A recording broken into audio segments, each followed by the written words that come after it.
नमस्कार दोस्तों, ज्योतिष का सफर में यह वीडियो मील का पत्थर साबित होगा, बशर्ते आप इसे ध्यान से देखें और समझें। यह हमारा 784वां एपिसोड है, जिसका नाम है कुछ चित्र विचित्र योग। दोस्तों, ज्योतिष के अथाह सागर में कुछ योग ऐसे होते हैं जो सामान्य नियमों से परे जाकर जीवन में आश्चर्यजनक घटनाओं का निर्माण करते हैं। इन्हीं में से कुछ योग चित्र विचित्र होते हैं।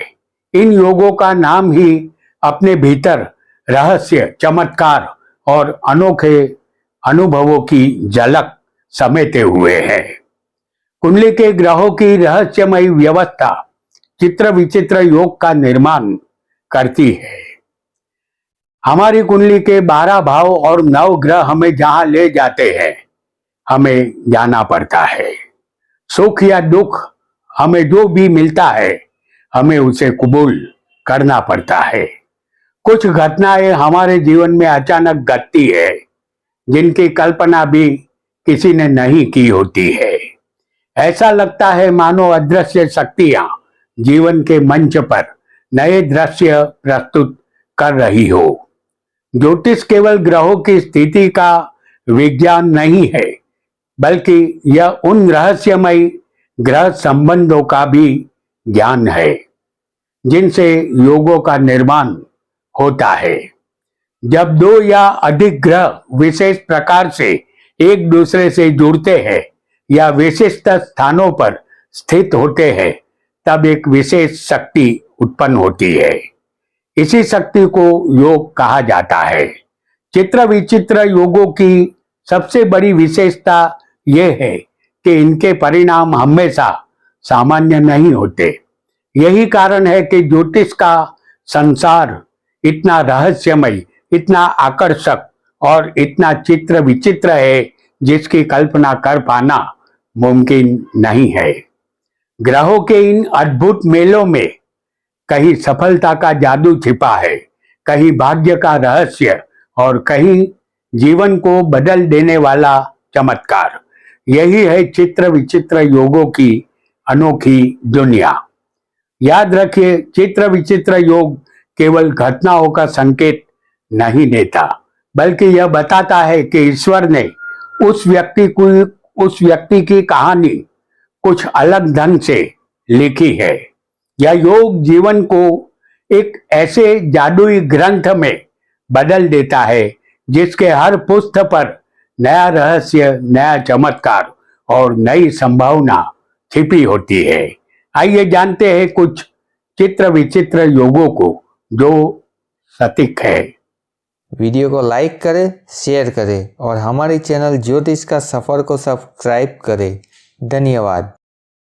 आपका लग्न कोई भी हो, आपकी कुंडली में चंद्र गुरु दोनों 6वें, 8वें या 12वें किसी भी एक भाव में बैठे हो, जैसे हम आपको बता देते हैं।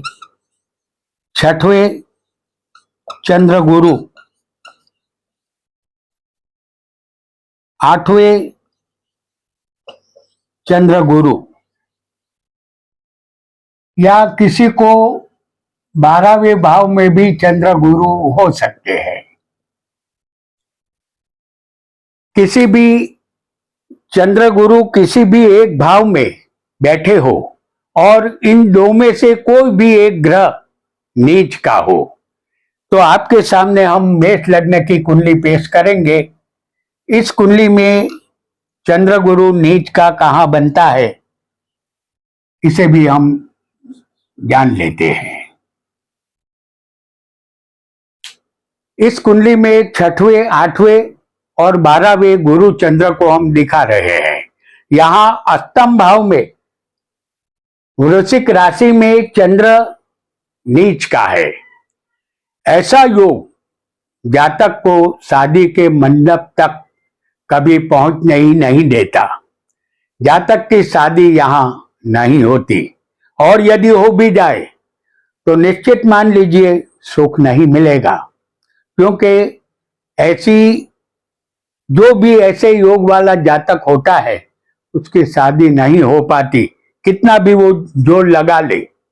लेकिन अगर हो भी गई तो सफलता शादी में नहीं मिलती। आइए अब एक और विचित्र योग को जानेंगे। हमारा ज्योतिष शास्त्र चित्र विचित्र योगों से भरा पड़ा है। आपकी कुंडली में लग्नेश और चतुर्थेश दोनों लग्न में बैठे हो, जैसे आपके सामने उदाहरण कुंडली हम मेष लग्न की पेश करेंगे। ये कुंडली मेष लग्न की है और यहां लग्नेश मंगल है और चतुर्थेश चंद्र है। यह दोनों लग्न में हम आपको दिखा रहे हैं, चंद्र और मंगल को।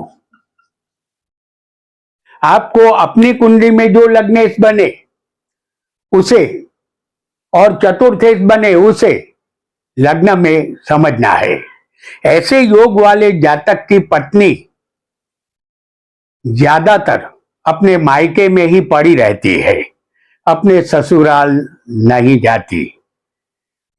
ये इस योग की विचित्रता है, क्योंकि पत्नी यहां शादी तो कर लेती है पति से, लेकिन ज्यादातर वो मायके में ही रहती है।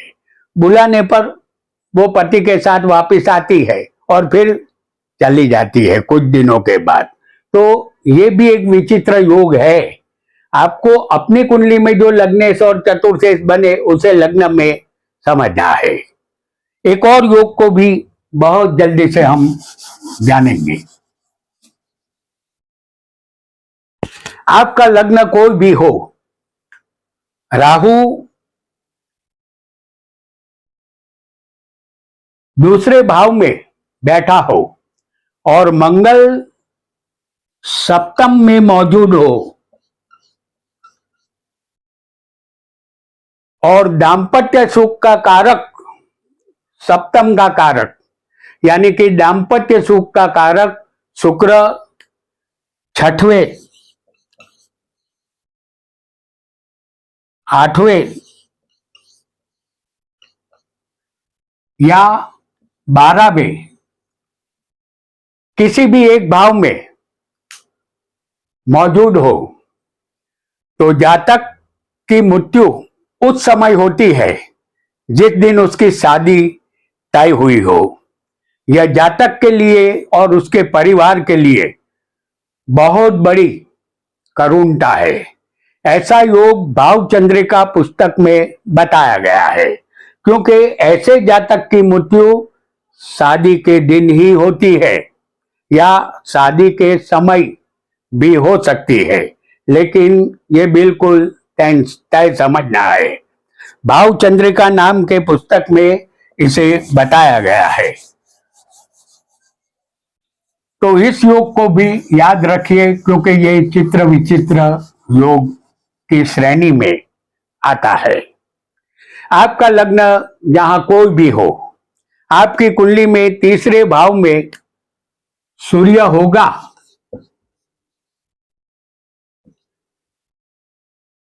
तो बड़े भाई का सुख जातक को नहीं मिलेगा। और यदि इसी तीसरे भाव में शनि होगा तो जातक को छोटे भाई का सुख नहीं मिलेगा। और यदि इसी तीसरे भाव में मंगल होगा तो छोटे और बड़े भाई दोनों का सुख जातक को नहीं मिलेगा। ये बिल्कुल तय समझ लेना है। इसे चित्र विचित्र योग नहीं कहेंगे तो और क्या कहेंगे। गोचर में एक ऐसा योग जो हर साल में अवश्य एक बार बनता है, जिसका नाम हमारे आचार्यों ने भयानक रखा है। उसे कहते हैं ज्वालामुखी योग। सब कुछ स्वाहा कर देने वाला यह योग कैसे बनता है, इसे भी जानेंगे। यह योग तिथि और नक्षत्र से बनता है। हम यहाँ आपको दिखा रहे हैं जिस दिन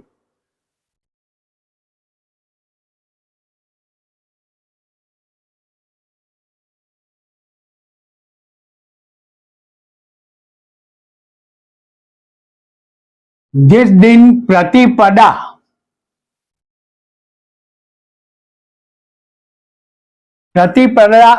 तिथि हो और उस दिन मूल नक्षत्र हो,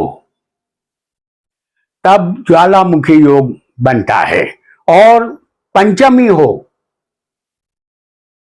तिथि पंचमी हो और उस दिन नक्षत्र भरनी हो,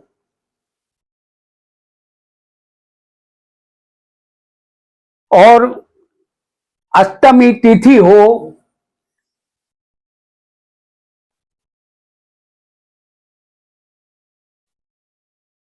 और कृतिका नक्षत्र हो उस दिन।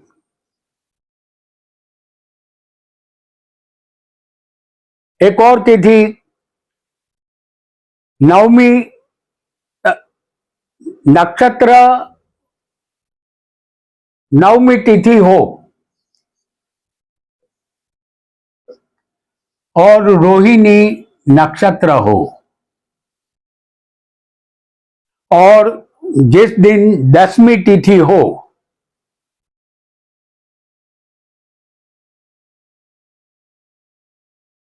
उस दिन आश्वलेषा नक्षत्र चल रहा हो।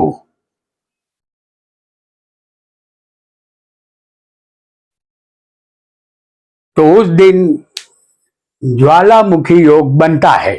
जैसे समझ लीजिए कि प्रतिपदा हो और मूल नक्षत्र हो उसी दिन, फिर पंचमी हो, भरनी हो, अष्टमी हो और कृतिका हो, नवमी हो और रोहिणी हो, और दसवीं तिथि हो और आश्वलेषा नक्षत्र हो जिस दिन, तो उस दिन ज्वालामुखी योग बनता है। मुहूर्त शास्त्र कहता है कि उस दिन कोई नए कार्य की शुरुआत नहीं करनी चाहिए, क्योंकि कहा गया है जो जन्मेगा वह जिएगा नहीं, जिस जगह बसेगा वह जगह वीरान बनेगी। यदि उस दिन विवाह की चूड़ियां नारी पहनती है तो पति विहीन बन जाती है। कोई संग्राम करेगा तो उसकी हार निश्चित होती है। कोई बीजारोपण करता है तो खेती निष्फल होती है। कोई कुआं या तालाब बनवाएगा तो पानी जमीन में और गहरा उतर जाएगा। ऐसा विचित्र फल इस योग का मिलता है। ज्यादातर यह योग गोकुल अष्टमी के दिन या इसके आसपास होता है। इन 5 योगों से हमेशा बचना चाहिए। किसी भी तरह के व्यवसाय उद्घाटन में यह योग टालना चाहिए। इस योग का प्रयोग नहीं करना चाहिए, अन्यथा विनाश अवश्य होता है। बहुत जल्दी से चित्र विचित्र योग की श्रेणी में एक और योग को जानेंगे। आपकी कुंडली में चंद्र और मंगल दोनों अपनी नीच राशि में किसी भी भाव में बैठे हो तो आप व्यसनी बनेंगे। आपके सामने उदाहरण कुंडली हम मेष लग्न की पेश करेंगे।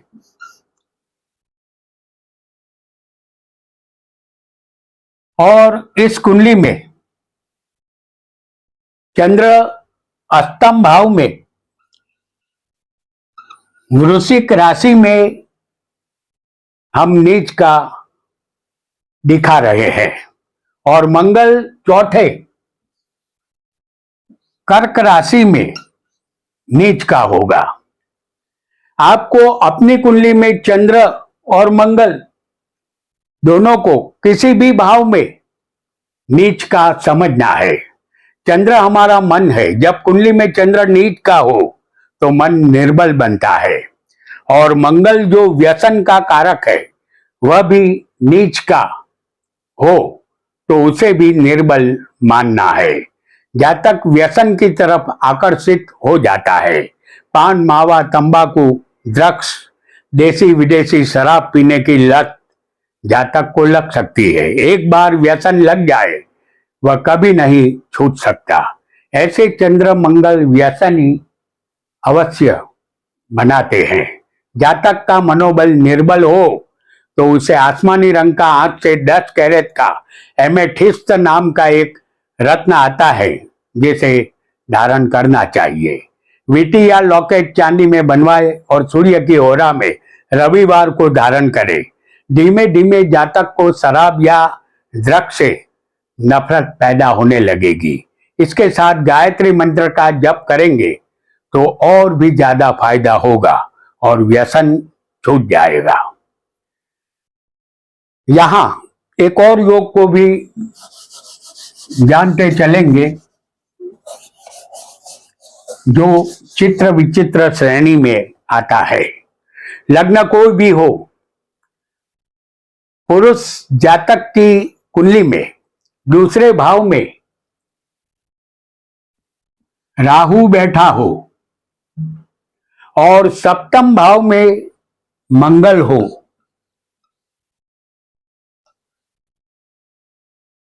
तो शादी के बाद तीसरे दिन जातक की पत्नी की मृत्यु होती है। यह मृत्यु जहरीले सर्प के काटने से होती है। पुरुष की कुंडली में सप्तम भाव पत्नी का होता है। दूसरा भाव पत्नी भाव से 8वां है और पत्नी का मृत्यु भाव है। इसलिए दूसरे बैठा राहु जो सर्प है, सर्प के काटने से पत्नी की मृत्यु हो जाती है और सप्तम में बैठा मंगल अपनी 8वीं दृष्टि से पत्नी के मृत्यु भाव को देख रहा है। परिणाम स्वरूप सर्प दंश से पत्नी की मृत्यु होती है। तो दोस्तों, आज हमने कुछ चित्र विचित्र योगों को जाना। यह योगों को आप जब भी किसी भी कुंडली पर आजमाएंगे तो बिल्कुल खरे साबित होंगे। मिलते हैं अगले एपिसोड में। तब तक आपका बहुत बहुत धन्यवाद, धन्यवाद, धन्यवाद।